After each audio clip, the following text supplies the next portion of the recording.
Project के अंदर हम लोग क्या करते हैं, एक वेब एपीआई का प्रोजेक्ट ऐड करते हैं। क्यों मैं ऐसा कर रहा हूँ कि ये मॉडल और ये सर्विस जो है मैं यूज़ कर लूँगा, तो मेरा टाइम वेस्ट नहीं होगा ज़्यादा, नहीं तो फिर से मेरे को डेटाबेस का कनेक्शन, एंटिटी फ्रेम वो सब करना पड़ेगा ना। तो add new project, new project में यहाँ पे ASP.NET MVC और इधर पे नीचे MVC4, okay. Web API Vaser मेरे को इसमें भी यूज़ करना है। वेब एपीआई में वेजर के वो ASPX आएगा भी नहीं। और यूनिट टेस्ट वगैरह नहीं क्रिएट करा।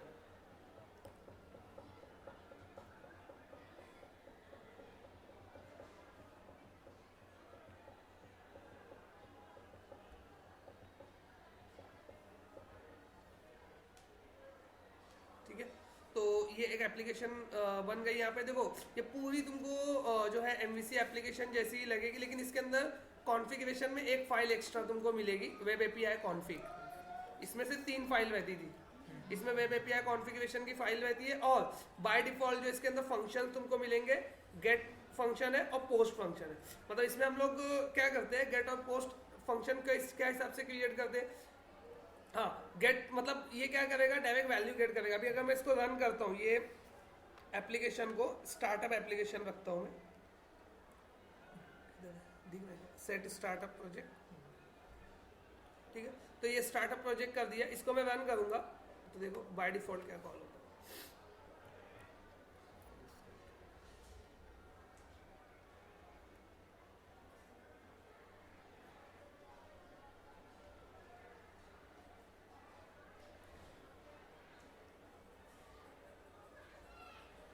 हम लोग नॉर्मली जो कंट्रोलर लेते हैं वो कंट्रोलर क्लास को इनहेरिट करता है, लेकिन वेब एपीआई में एपीआई कंट्रोलर करके एक क्लास है।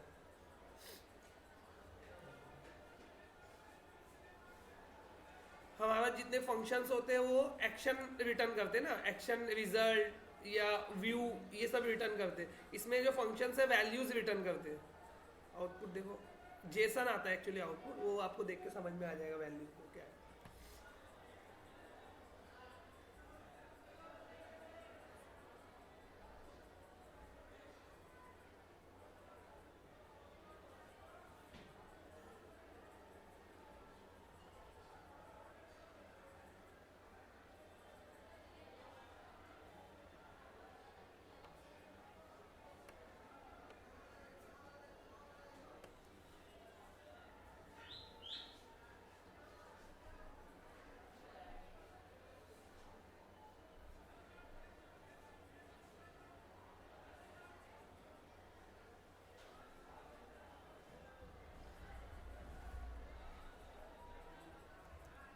स्लैश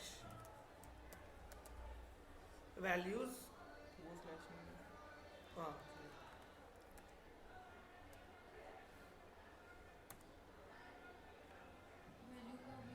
नहीं नहीं उससे कोई फर्क नहीं।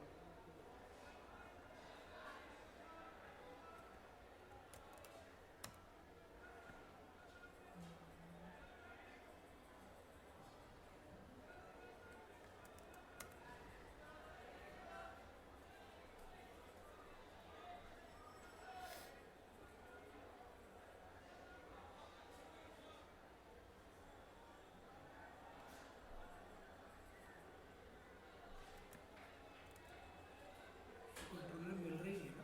हाँ उसको ये वेब एपीआई कॉन्फ़िग देखना पड़ेगा राउट्स में, okay. API then controller name, समझा। एपीआई वैल्यू सीखना पड़ेगा। मेरे को तो पता नहीं भाई, टोरेंट में तो काम करता नहीं एपीआई टाइम हुआ ठीक है, समझा क्या। तो इसमें कैसा होता है, ये मेरे को कैसे पता चला एपीआई, ये वेब एपीआई डॉट कॉन्फिग से पता चला है। अभी इसमें टेम्पलेट में क्या दिया है कि तुमको क्या लिखना पड़ेगा, एपीआई लिखना पड़ेगा, देन कंट्रोलर, देन आईडी, तो वो फंक्शन को एग्जीक्यूट करेगा। तो अभी मेरे कंट्रोलर का नेम क्या था, वैल्यूज था, तो एपीआई वैल्यूज लिखा तो उसने गेट कर एग्जीक्यूट किया, गेट एग्जीक्यूट किया तो वैल्यू 1 वैल्यू 2 स्ट्रिंग फॉर्म में रिटर्न हुआ, लेकिन ये तो एक्सएमएल है बराबर। तो क्या होता है वेब एपीआई की खास बात ये है कि क्लाइंट क्लाइंट टू क्लाइंट हम लोग क्या कर सकते हैं, XML और जेसन को चेंज कर सकते हैं। तो XML और जेसन में कैसे चेंज करूंगा, अभी जैसे मैं फॉर एग्जांपल इसको उठा के, ये भी क्या है, क्रोम है ना, बाय डिफॉल्ट जो होता है XML होता है। ये XML ही है ना? हाँ ये XML है।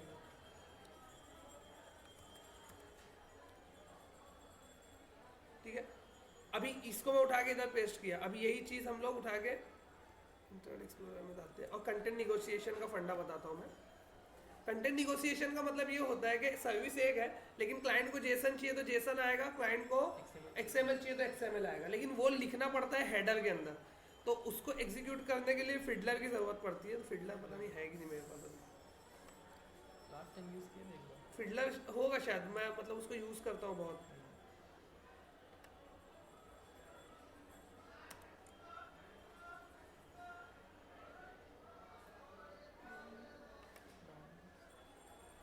क्या चाहिए भाई इसमें? डाउनलोड करना। अच्छा ये जेसन होगा, एक काम करता हूँ, डॉट टीएक्स्ट डेस्कटॉप।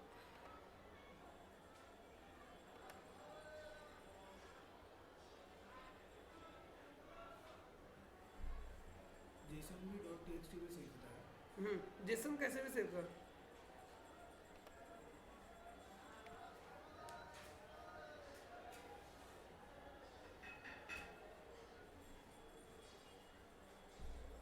ये जेसन समझ में आएगा। तो क्लाइंट अभी जैसे क्रोम के अंदर जो डिफॉल्ट हेडर सेट होता है वो है XML, और इसमें जो होता है डिफॉल्ट हेडर सेट होता है वो है जेसन। लेकिन मैं चाहता हूँ क्रोम में जेसन आना चाहिए, तो मैं इसका ये हेडर एडिट कर सकता हूँ। तो हेडर एडिट हम लोग कैसे करते हैं, जब जब रिक्वेस्ट जाती है तो उसका रिक्वेस्ट हेडर होता है उसका एक, वो रिक्वेस्ट हेडर को एडिट करके वहाँ पे हम लोग कंटेंट निगोशिएशन में डाल देते हैं, XML डालना है मेरे को कि क्या ऐड करना है, वो चीज़ वहाँ पे स्पेसिफाई करता हूँ।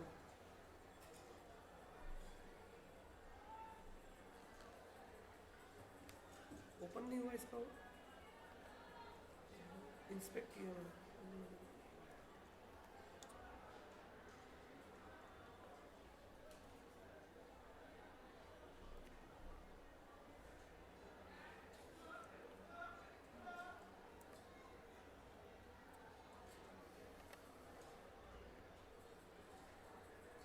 या भाई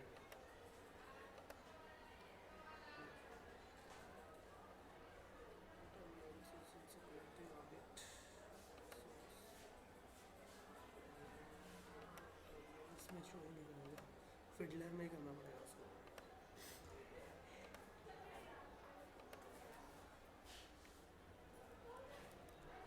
ये एक टूल है, वेब डिबगिंग टूल है ये, मतलब वेबसाइट को, जैसा भी मैं वो चीज़ को तुमको एक्सप्लेन करना है मुझको, तो ये टूल में एक्सप्लेन कर सकता हूँ, क्योंकि बहुत सारे हर एक वेब ब्राउज़र में मैं हेडर एडिट नहीं कर सकता। हाँ कोड से हेडर एडिट कर सकते हैं हम लोग, लेकिन अभी उसको कोड करने से बेटर ये है कि मैं तुमको यहीं पे हेडर को एडिट करके बता दूँ। तो ये जो URL है ना, ये URL हम लोग उठा के इसमें डालते हैं फिडलर में। सब बंद कर देता हूँ अभी।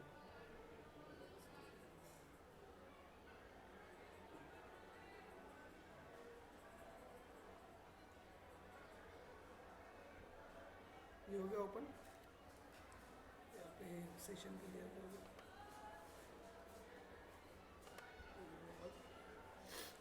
और कंपोजर टैब में जाके, कंपोजर टैब में यहाँ पे वो रिक्वेस्ट पेस्ट कर देने का, और मेरे को गेट भेजना है कि पोस्ट भेजना है, और ये उसका हेडर देखो यहाँ पे दिखता है, ये हेडर है, मतलब मैं यहाँ पे लिख सकता हूँ हेडर। तो ये एग्जीक्यूट कर दो इसको, तो रिस्पॉन्स आया, उसका रिस्पॉन्स क्या है 200, बट ये 200 पे डबल क्लिक किया मैं तो रिस्पॉन्स में जेसन वैल्यू मिली, बराबर उसी का XML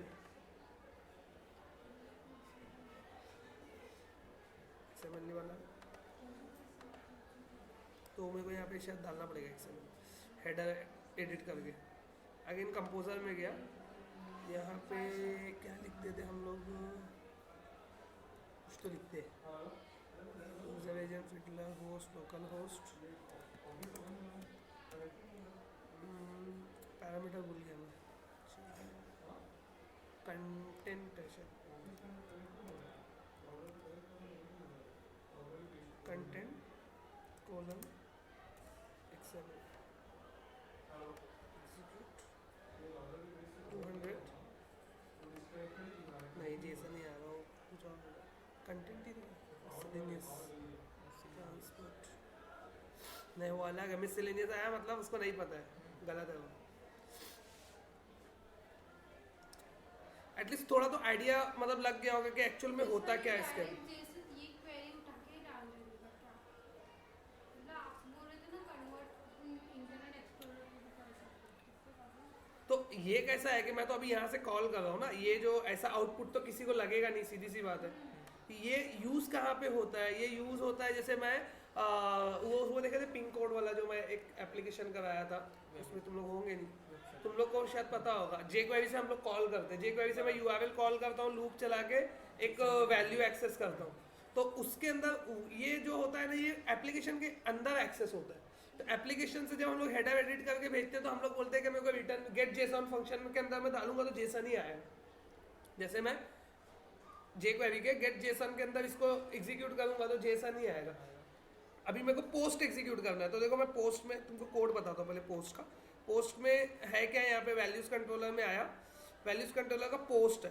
पोस्ट में क्या है पोस्ट में जो वैल्यू सबमिट होगी वो यहाँ पे आने वाली है तो जब मैं यहाँ पे मैं फिडलर से मैं इसको फिडलर ओपन करके कंपोजर टैब में जाके इस इधर से पोस्ट सेलेक्ट करूँगा ना और इसको एग्जीक्यूट करूँगा तो ये वाला फंक्शन फिर एग्जीक्यूट नहीं होगा ये वाला एग्जीक्यूट होगा समझ में आ रहा है तो इसको चेंज कर देता हूँ मैं तो ताकि समझ में आए एग्जीक्यूट कौन सा हो रहा है तो पोस्ट के लिए भी मैं रिटर्न स्ट्रिंग कर देता हूँ कि पोस्ट हो ना तो भी स्ट्रिंग ही रिटर्न होना चाहिए और स्ट्रिंग क्या रिटर्न होना चाहिए पोस्ट एग्जीक्यूटेड समझे ये स्ट्रिंग आएगी और इसके अंदर स्ट्रिंग एवे है तो मैं सिंपल स्ट्रिंग इसको भी रिटर्न करवा देता हूँ गेट एग्जीक्यूटेड ठीक कंट्रोल शिफ्ट V कर दिया मैं बराबर ये बिल्ड हो गया तो ये सर्विस बिल्ड हो गई अरे ये रिटर्न स्ट्रिंग करना पड़ेगा ना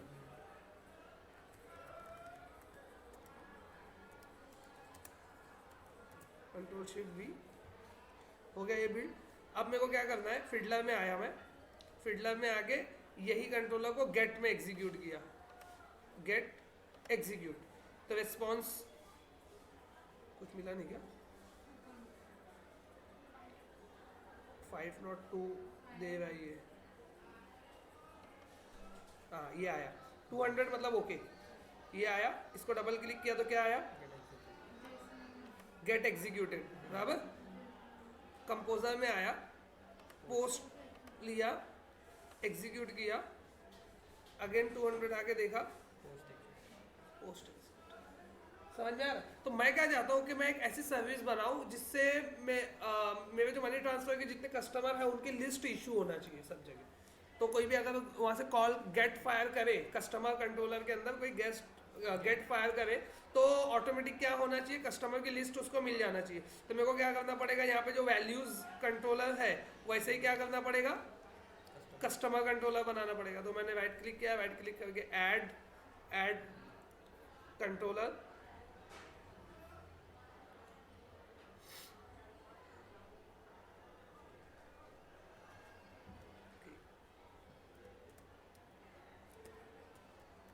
कस्टमर कंट्रोलर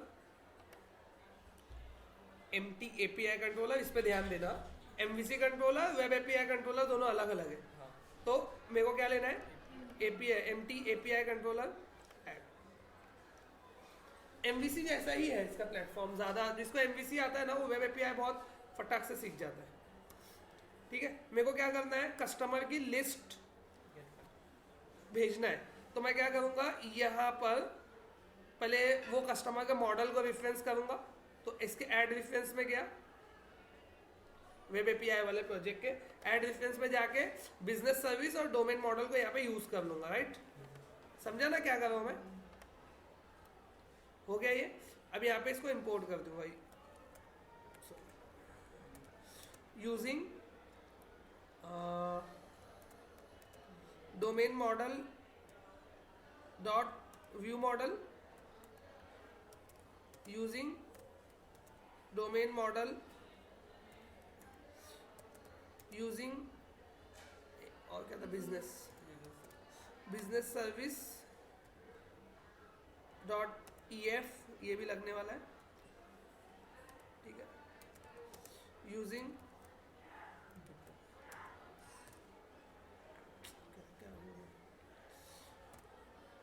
बिजनेस सर्विस, ये हो गया। तो यहाँ पे मेरे को क्या करना पड़ेगा, जब कोई गेट कॉल करे तो कस्टमर की लिस्ट आना चाहिए, तो मैंने फंक्शन का नाम क्या दिया, गेट, बराबर। गेट में वो कुछ भी पास नहीं करेगा, कुछ देगा तो डायरेक्ट, अब हाँ कस्टमर का आईडी देगा तो एक कस्टमर आएगा, लेकिन अभी मैं ऑल वाला बना रहा हूँ, गेट ऑल जैसा। तो क्या रिटर्न करेगा ये, आई एनुमरेबल ऑफ व्हाट, कस्टमर, बराबर ना। ये पब्लिक फंक्शन होगा। अब यहाँ पे हम लोग कस्टमर की लिस्ट को रिटर्न करवाएंगे। तो कस्टमर की लिस्ट रिटर्न करवाने के लिए मैं क्या करता हूँ,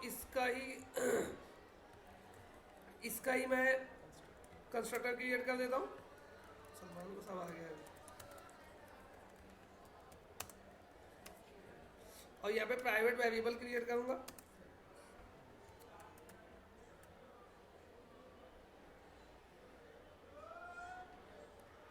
EF कॉन्टेक्स्ट है, EF DB कॉन्टेक्स्ट है, EF contact. अच्छा EF context underscore context underscore context equals new context. अब कॉन्टेक्स्ट में मेरे पास सब पड़ा हुआ है, return underscore context dot customers, खत्म। इसके लिए कोड नहीं करना पड़ा ना, वो कस्टमर की लिस्ट खुद ब खुद इशू करना ही करना है उसको, तो कस्टमर की लिस्ट पूरी आ जाएगी। तो इसको हम लोग रन करके देखते हैं। तो मेरे को क्या लिखना पड़ेगा, customer API slash customer slash, बस खाली कस्टमर। गेट तो वो बाय डिफॉल्ट ले लेगा, गेट रिक्वेस्ट, मतलब मेरे को फंक्शन का नाम नहीं लिखना। मैं क्या करूँगा, हाँ उसकी जो रिक्वेस्ट की टाइप है उसके बेस पे वो फंक्शन एग्जीक्यूट करेगा। खाली बिल्ड भी करता तो हो जाता।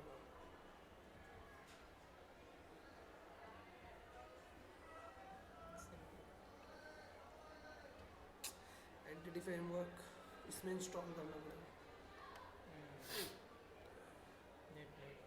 नहीं इसमें इंस्टॉल है ना ऑलरेडी, Installed. तो वो इंस्टॉल पैकेज में शायद मिल जाएगा, है ना। हाँ इंस्टॉल दे रहा है।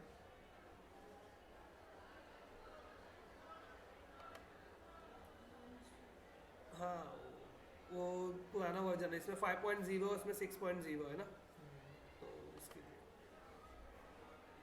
रिसेंट पैकेज देखो ये 6.1.3 है, राइट। समझा क्या इशू क्या है।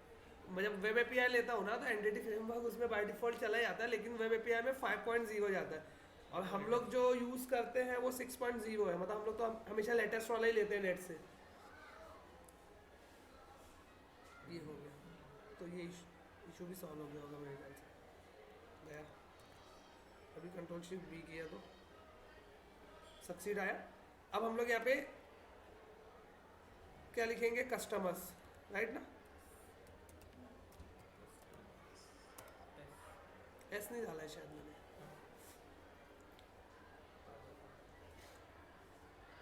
तो ये मेरे को क्या रिटर्न करेगा, XML रिटर्न करेगा। जितने कस्टमर है ना वो उसको XML में बना के रिटर्न करेगा। ये बहुत कोर पार्ट है। एंड्रॉयड वगैरह से जो डेटा वेटा पास करते हैं ना वो सब ऐसे ही होता है। एंड्रॉयड JSON और XML रीड कर सकता है, लेकिन एंड्रॉयड .NET का ऑब्जेक्ट नहीं रीड कर सकता। तो .NET का ऑब्जेक्ट एंड्रॉयड में भेजने के लिए हम लोग ऐसा कुछ देखो, अरे ऑफ कस्टमर्स आया है, मगर शायद कुछ डेटा रिटर्न नहीं हुआ है। क्यों,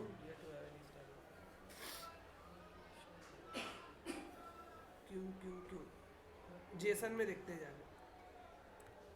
अरे हाँ इसमें देखते हैं ना, ये सबसे बेस्ट टूल है ये, मतलब बहुत काम आता है तुम लोग को। अभी आगे तुम लोग जब कुछ ऐसा करोगे ना तो तुम लोग को समझ में आएगा।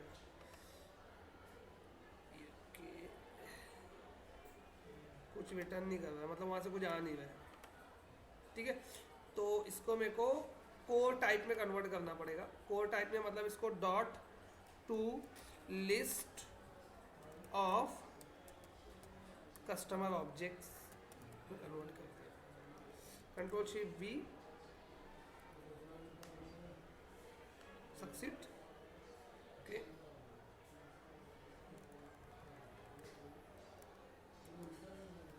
कस्टमर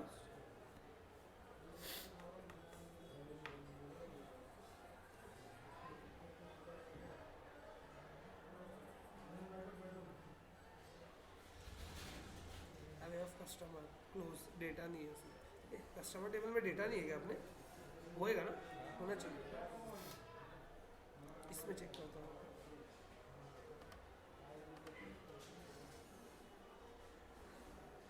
ये कंटेंट एक्सएमएल,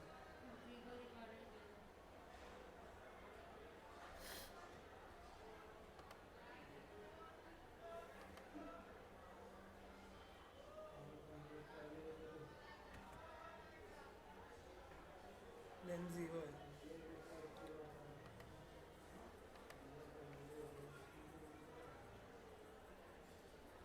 इसमें कुछ गड़बड़ है, डिबग करता हूँ। डिबग करके समझ में आ जाएगा क्या आ रहा है क्या नहीं आ रहा है।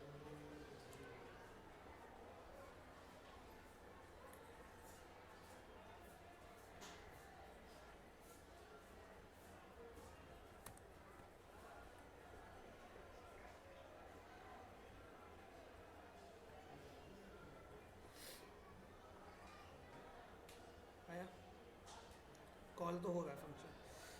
F10 किया, इसको राइट क्लिक करके ऐड टू वॉच।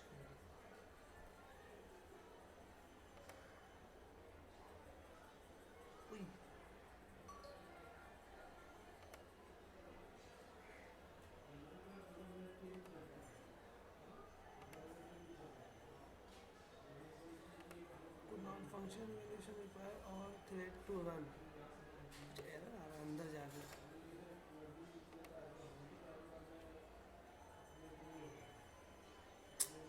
इसको मेरे को कैसे पता चलेगा क्या है?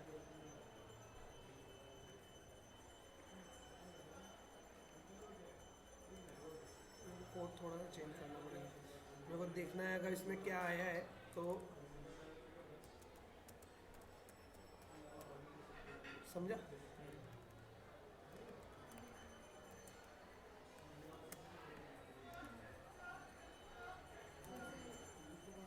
अभी मेरे को समझ में आएगा ना कि क्या आया है। मैं रिजल्ट को इंस्पेक्ट कर सकता हूँ। अगर एरर आएगा तो वो एक्सेप्शन देगा या नल देगा, जो भी देगा।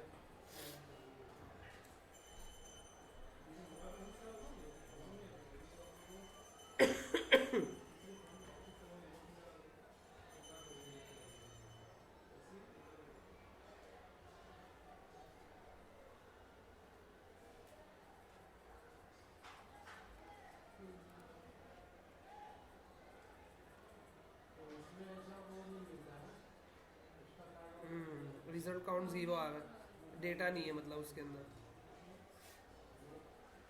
कुछ एक्सेप्शन नहीं आया ना? नहीं, कुछ एक्सेप्शन नहीं। डेटा कैसे नहीं होगा? डेटा तो होना चाहिए। एक बार चेक कर लेता हूँ।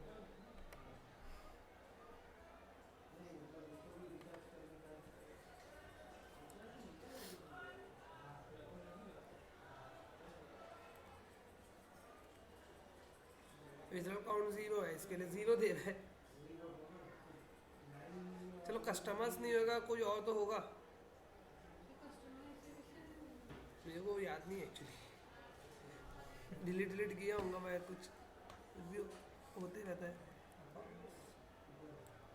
कस्टमर नहीं दे रहा तो अकाउंट कैसे देगा? सबसे पहले तो कस्टमर ही डाले थे हम लोग।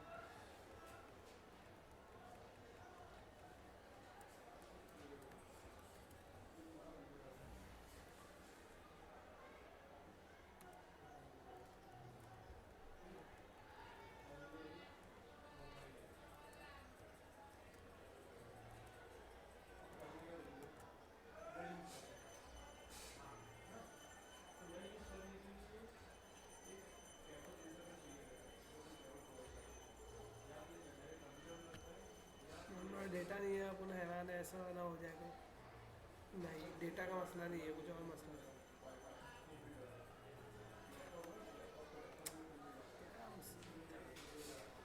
हो क्यों नहीं रहा ओपन? चेक कर लो। ओपन नहीं हो रहा है ना ये, चेक तो मैं कभी करने सोची हूँ एसक्यूएल सर्वर में ना। हाँ, ये एसक्यूएल सर्वर ओपन नहीं हो रहा है।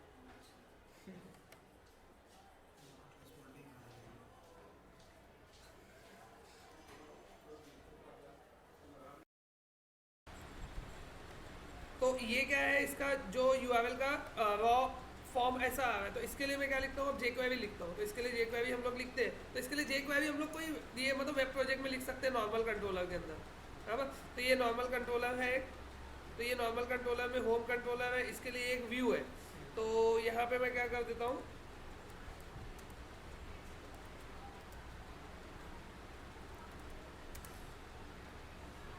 टेस्ट एपीआई, बराबर, रिटर्न व्यू, इसके लिए व्यू होगा फिर एक, व्यू के अंदर लिखिए ना। हाँ व्यू, वही मैं तो व्यू क्रिएट कर रहा हूँ, टेस्ट एपीआई। ये हो गया टेस्ट एपीआई। अब यहाँ पे एक बटन होगी, वो बटन पे जैसे मैं क्लिक करूंगा वो जेक्वेरी को कॉल करेगा, तो एक बटन बना लेने का, समझ आएगा आपको। हाँ, तो एक div ले लिया मैं, वो div के अंदर एक बटन ले लिया, input type equals button class btn hyphen success id equals btn show user class डाला वो शो नहीं करेगा ना, क्योंकि दूसरा है, इंस्टॉल है ना इसके अंदर। क्या बोल रहे हैं, हाँ शो वैल्यू शो, ये हो गया। तो ये बटन रहेगी, ठीक है। तो एक बार इसको रन कर लेते हैं। क्या नाम है इसका, मेरे फंक्शन का, टेस्ट एपीआई। तो कंट्रोल शिफ्ट वी किया मैंने, और यहाँ पे आया, यहाँ से एपीआई निकाल के मेरे कंट्रोलर का नेम होम, बराबर, home controller test API action method. तो जब ये एग्जीक्यूट होगा तो एक बटन दिखेगी, देखते हैं।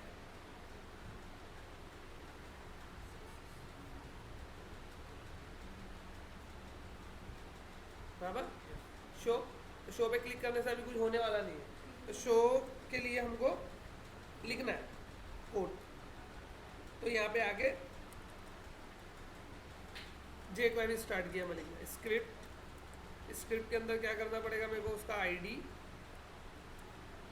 पहले तो ये लिखना पड़ेगा, dollar document dot ready. Document ready है तो क्या होना चाहिए, ये फंक्शन कॉल होना चाहिए। ये फंक्शन के अंदर क्या लिखना है मेरे को, dollar hash ID dot click. Click होगा तो क्या होना चाहिए, ये फंक्शन कॉल होना चाहिए, बराबर। और जब ये फंक्शन कॉल होगा, मतलब जब क्लिक होगा, तो क्लिक होगा तो क्या होगा, वो वेब एपीआई कॉल करेगा, तो गेट जेसन कॉल करेगा वो सीधा। तो डॉलर डॉट गेट जेसन क्या बोल रहा है मेरे को, यूआरएल बताओ। तो यूआरएल तो हम लोग के पास पड़ा हुआ है, यूआरएल क्या है वो बता देने का यहाँ पे। अभी मैं डाल दूंगा यूआरएल उठा के। वो बोलेगा कोई डेटा पास करना है, मैं बोला नहीं, कोई पैरामीटर पास तो नहीं करना है। अगर सक्सेसफुली एग्जीक्यूट होगा तो ये फंक्शन एग्जीक्यूट होगा। तो हाँ, क्यों नहीं, फंक्शन सक्सेस पे एग्जीक्यूट होगा ये वाला, ये गेट जेसन की क्लोजिंग कर दी है। तो इसमें क्या आता है, फर्स्ट पैरामीटर जो एक्चुअल डेटा रहता है वो आता है, जो रिटर्न होगा, जो जेसन आएगा वो, ये यूआरएल का आउटपुट जो रहता है वो इधर आता है, तो उस पर ये एग्जीक्यूट होगा। तो उसको हम लोग अलर्ट में फिलहाल प्रिंट कर देते हैं, जो भी आएगा वो अलर्ट में चला जाएगा। अलर्ट में क्या प्रिंट किया मैंने, अलर्ट में डेटा प्रिंट किया। तो अलर्ट में जो डेटा रहेगा वो प्रिंट हो जाएगा। तो ये यूआरएल का आउटपुट, तो ये यूआरएल कौन सी है, फिडलर से यूआरएल ले लेता हूँ मैं, कंपोज में गया, ये यूआरएल है। अबे देख मैं क्या कंट्रोल क्या, जैसे ये यूआरएल के अंदर कोई वैल्यू पास करना है, मतलब ऐसे अभी मेरे को फर्स्ट कस्टमर का डेटा चाहिए तो मैं ID 1 पास करूँगा ना, उसमें वो 1 लेके जाएगा, 1 कस्टमर का डेटा लेके आएगा। हम तो पैरामीटर पास बनाते हैं ना, जैसे मैं यहाँ पे पैरामीटर लिया, सॉरी जैसे मैं यहाँ पे पैरामीटर लिया स्ट्रिंग ID, तो वो ID कैसे पास करूँगा मैं, तो वो सेकंड पैरामीटर में पास करते, तो फिलहाल नल है, ये ब्लैंक है तो नल है। तो वो यूआरएल में इधर बता दिया बराबर, HTTP local host API customer, समझा ना। और डायरेक्ट API कस्टमर भी लिख सकते हैं हम लोग इसके अंदर, तो वो सेम ही सर्वर पे दोनों सेम सॉल्यूशन के अंदर, लेकिन फिलहाल मैं ऐसा कंसिडर करूँगा ये अलग जगह है, मतलब पूरा HTTP से यूआरएल। तो जो भी ये यूआरएल का आउटपुट आएगा वो ये डेटा में चला जाएगा, और जो डेटा में जाएगा वो इसमें अलर्ट में प्रिंट होगा। फिलहाल ऐसा कुछ है अभी, ठीक है, देखते हैं। Ctrl+Shift+V कर दिया, यहाँ पे आ गया, पेज रिफ्रेश किया,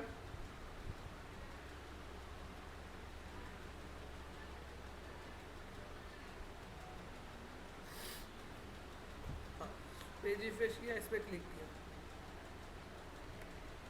कुछ नहीं हुआ। F12 करके देखो एरर क्या है।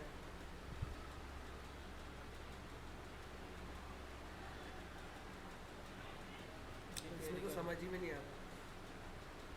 jQuery का फाइल jQuery वही आया, वही होगा मेरे ख्याल से, लेकिन है इधर jQuery, वो एक्चुअली टॉप में होना चाहिए था। ठीक है, वो तो मैं देखूंगा। इसको क्रोम में डाल लो तो इसमें ना एरर समझ में आ जाता है एक्चुअली। इस पर क्लिक कर दो, इसके बाद इंस्पेक्ट करके चेक कर लो, तो क्रोम में या साइड में एरर रहता है तो शो करता है वो, स्लो चलता है। ये देखो एक एरर है, क्या एरर है, डॉलर नॉट एंड, मतलब jQuery का, समझा ना। ये तो कॉमन एरर है, बहुत बार आ चुका है अपने पास।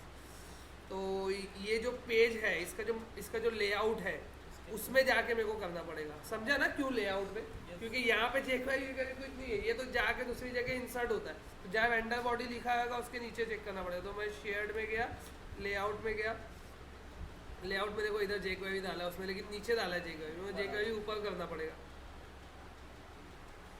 वेंडर बॉडी से पहले ही jQuery आ जाए तो उसको मिल जाएगा। फिर इसको Ctrl+Shift+V और उसके बाद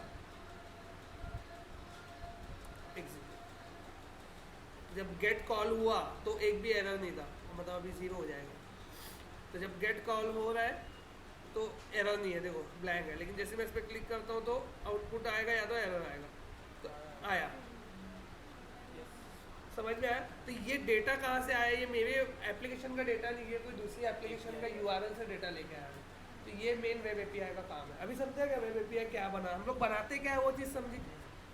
हम लोग बनाते हैं दूसरे को सर्विस प्रोवाइड करने के लिए। मतलब मेरे जो जैसा भी ये डेटा मेरे को एंड्रॉयड में चाहिए तो ये यूआरएल मैं यूज़ करूँगा, मतलब ये कस्टमर की लिस्ट मेरे को एंड्रॉयड में रिक्वायर्ड है तो मैं ये यूआरएल यूज़ करूँगा। मैं तुमको एक कोड बताता हूँ एंड्रॉयड का, ये यूआरएल। तो अभी एंड्रॉयड का देखो मैं बताता हूँ, मैं अभी एक्चुअली एक वैसा प्रोजेक्ट पे काम कर रहा हूँ इसके लिए। हाउ टू क्या था, how to call web API.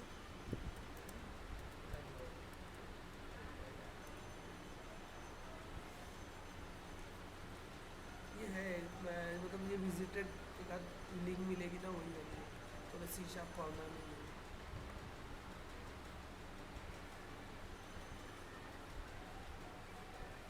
ज़्यादा बड़ा कोड नहीं है, मतलब ऐसा खाली आसिंक का थोड़ा लंबा कोड है, बाकी छोटा सा ही कोड है। ये देखो ऐसा, ये डिफ़ॉल्ट HTTP क्लाइंट का एक ऑब्जेक्ट क्रिएट करते हैं हम लोग जैसे जावा में। फिर उसके बाद HTTP पोस्ट क्लास का ऑब्जेक्ट क्रिएट करते हैं, उसको बताते हैं कि ये यूआरएल से मेरे को डेटा चाहिए। देखो ये लिखा है इसने API कंट्रोलर का नेम क्रिएट एक्शन, तो वो यूआरएल, ठीक है। फिर वो यूआरएल जो मतलब जिसके थ्रू तुमको भेजना है उसका प्रॉक्सी यानी उसके सर्वर का नेम, तो इसने लोकल लिया है। फिर उसके बाद अगर तुमको पैरामीटर ऐड करना है तो पैरामीटर सेट पैरामीटर, जैसे इसको भेजना है ना पैरामीटर, तो अपना पैरामीटर भी नहीं आएगा, बस ये खाली डाल देने का, एग्जीक्यूट फंक्शन कॉल कर देने का, HTTP क्लाइंट डॉट एग्जीक्यूट। जैसे तुम इधर एग्जीक्यूट कॉल करोगे तो वो गेट एग्जीक्यूट हो जाएगा, तो जैसे ही वो गेट एग्जीक्यूट होएगा तो वो जेसन ला के इसमें डाल देगा रिस्पॉन्स में। अब इसको रीड करके मोबाइल में डिस्प्ले कर देगा। कुछ समझा मैं क्या बोला? कुछ बड़ी बड़ी बात बोल दिया क्या? तो कुछ समझे ही नहीं।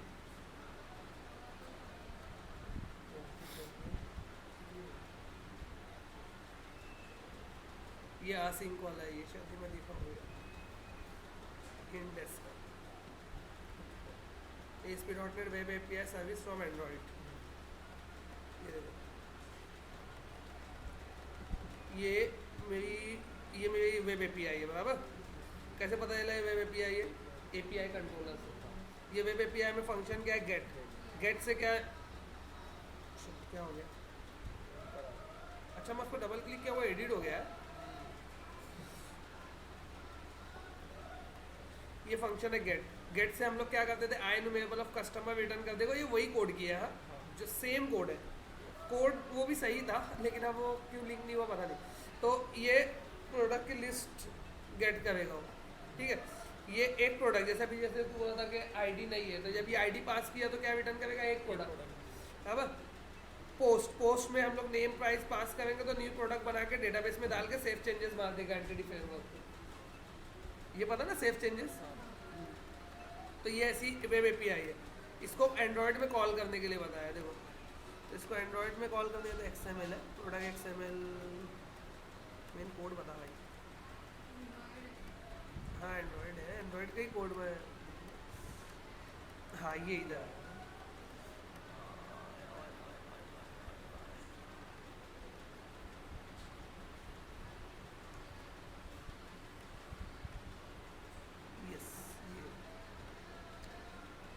REST API URL, एक पर्टिकुलर URL होगा, एंडिंग में API होगा उसके, बराबर। फिर उसका नेम, यानी पैरामीटर्स वगैरह सेट करना है, जो भी फाइनल URL बनेगा वो। ये तो प्रोडक्ट क्लास है उसकी, गेटर एंड सेटर है उसका। वो HTTP का कोड कहाँ किया है वो मेरे को मेन बताना है। छोटा सा कोड है, 3 से 4 लाइन का कोड है वो। ये एग्जीक्यूट, ये नहीं है काम का। शिकार की बात किया ही नहीं। हाँ ये देखो इसने वो हेडर सेट किया है। सबसे पहले क्या बनाया है इसने? एक पोस्ट हेडर, तो वो बनता है इधर HTTP पोस्ट से। मतलब अगर तुमको पोस्ट वाला एग्जीक्यूट करना है तो पोस्ट, गेट वाला एग्जीक्यूट करना है तो गेट। तो इसने पोस्ट बताया, तो पोस्ट ही देख लो। तो उसका ऑब्जेक्ट बनेगा, HTTP गेट का भी बनाया। HTTP गेट, जो URL से गेट करना है वो URL।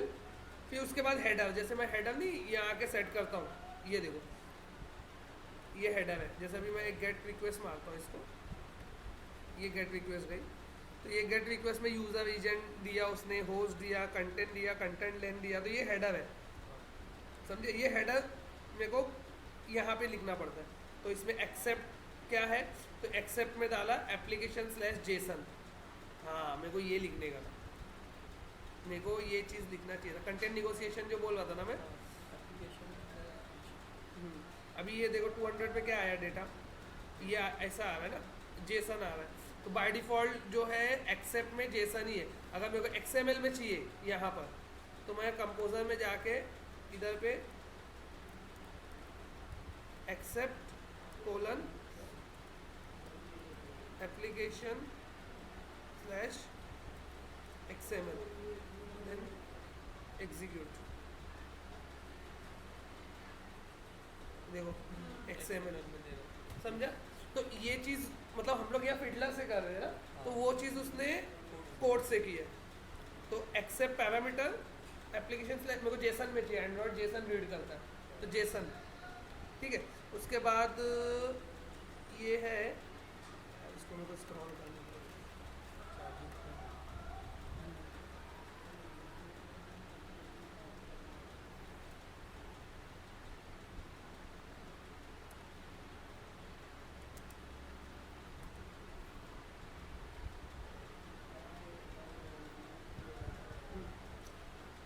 ये क्या किया, एक्सेप्ट पैरामीटर, कंटेंट टाइप में ऐसे लिखता था, तो ये सब अब उसके बाद क्या, HTTP रेस्पॉन्स, जो रेस्पॉन्स आएगा, मतलब वो अगर पोस्ट गेट एग्जीक्यूट होगा तो कुछ रेस्पॉन्स आएगा, तो रेस्पॉन्स को ऑब्जेक्ट बनाया, एग्जीक्यूट फंक्शन दिया, एग्जीक्यूट में इसका ऑब्जेक्ट डाल देगा, इसका ऑब्जेक्ट डालेगा, जो भी रेस्पॉन्स आएगा वो रेस्पॉन्स को रीड कर देगा। रेस्पॉन्स से गेट एंटिटी फंक्शन कॉल करोगे ना, तो एक एक एंटिटी मिलेगी, कस्टमर एंटिटी, जो एंटिटी वाइज जो डेटा रहता है ना उससे मिलेगा। अभी ये गेट वाले में बताता हूँ मैं, गेट वाला इसका किधर है,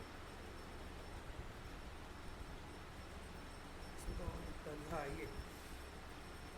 ये किया, एग्जीक्यूट फंक्शन कॉल किया, रिस्पॉन्स आया, गेट एंटिटी किया, HTTP एंटिटी मिल गई।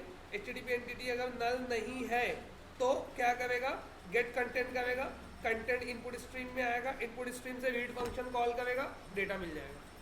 तो वो डेटा मिला इधर, वो डेटा को रिटर्न करवा देगा।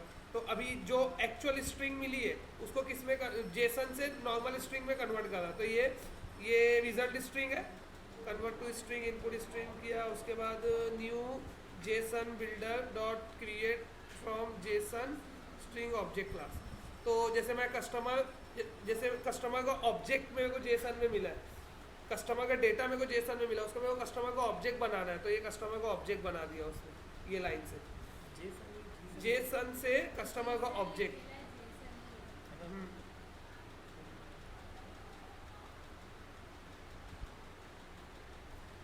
तो मतलब थोड़ा तो आइडिया तुमको मिलेगा, इससे ना अच्छा प्रोजेक्ट हो सकता है। ये लोग का प्रोजेक्ट जो था ना वो इसके ऊपर ही था, नहीं ईमेल वाला ये लोग का नहीं था शायद ना।